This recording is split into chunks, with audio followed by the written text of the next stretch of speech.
For hockey players and coaches featured in this video series, winning is performing at their highest level.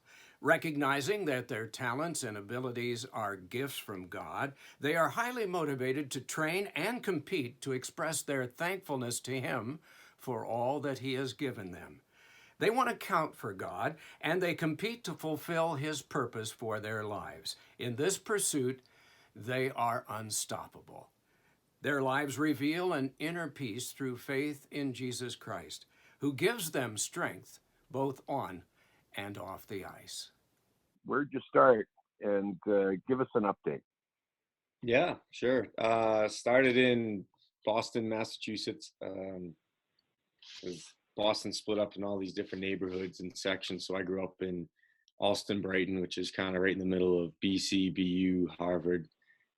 So a great place to grow up as a kid in the sense that there's sports everywhere, high school, college, pro sports, pretty much right in my backyard, which was awesome. And played for the Albright Flyers growing up. My older brother played high school hockey. I wanted to be like my older brother. That's what got me in it. Good for you.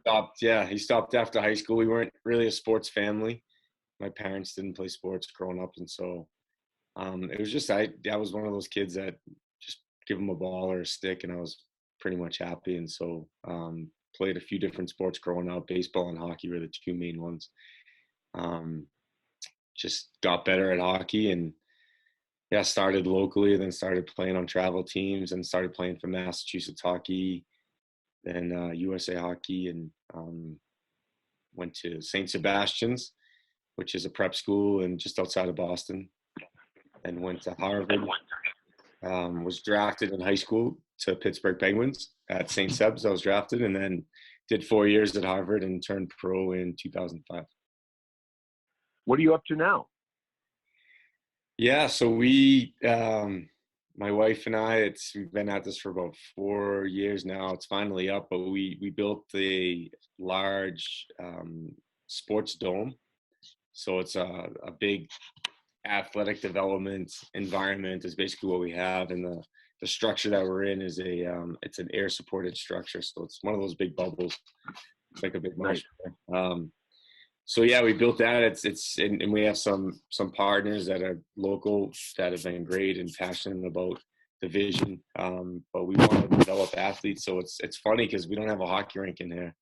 It's actually more for field sports, although we train hockey players in our gym, in our high performance center. But essentially we're just trying to level the playing field for kids from central Alberta that play field sports that don't have the same opportunities as kids in BC and even certain warmer states down south.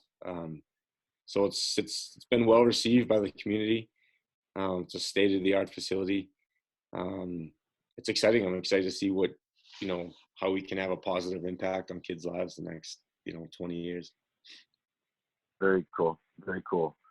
So excuse me, like many of us know of, your hockey career was moving along and all of a sudden there's a bit of a spiritual edge to your journey. Talk to us about that. How did that happen? Yeah, great question. So for me, it was when I was 25 playing for the Florida Panthers. Biggest opportunity in my hockey career. And at that point, hockey was pretty much what defined me. And so you could arguably say at that point, biggest opportunity in my life. And I just signed a 2-year one-way deal with the Panthers, and things were looking really good. And then I got injured, got into a fight against the Canadians. I can see the Canadian background there that you have. So got into a fight in Montreal and tore my labrum. I dislocated my shoulder on the way down when we were falling and tore my labrum and had to have surgery, which put me out for the season. So that was hard. Like it was, again, a really big opportunity and it's kind of taken from me. But it was in that time where a friend invited me to church and by the grace of God, I heard the gospel and believed the gospel. And I'd say that was the day leading up to that, looking back. And obviously, as we know, like God is sovereign and he's going to call people to himself, and he's going to be planting seeds and using different people and circumstances in life. I didn't grow up in a Christian family. We had some sense of church. Like I went to Catholic schools growing up, and so I was kind of in and out of church. Also had an uncle that was like the first Christian in our family, I believe. And he was always talking to me, asking me, some real questions, some challenging questions. What do you believe and why? So I'm thankful that he did that, because oftentimes when I would hear myself say what I believed, I didn't even know what I believed, or I would just sound like such a donkey right now. So that was great. And so I had him, and then HMI turned pro. I had the chapels. So I started in Wilkes-Barre when I was with the Penguins organization. And so it was just, all these different things along the way. And then again, fast forward 25, big opportunity. Some seeds have been planted, and God took what was an idol in my life, the biggest one, which was hockey and my identity being from hockey. He just took it away from me and smashed that idol. I'm thankful for it. It was the best thing that could have happened to me. I wouldn't change anything.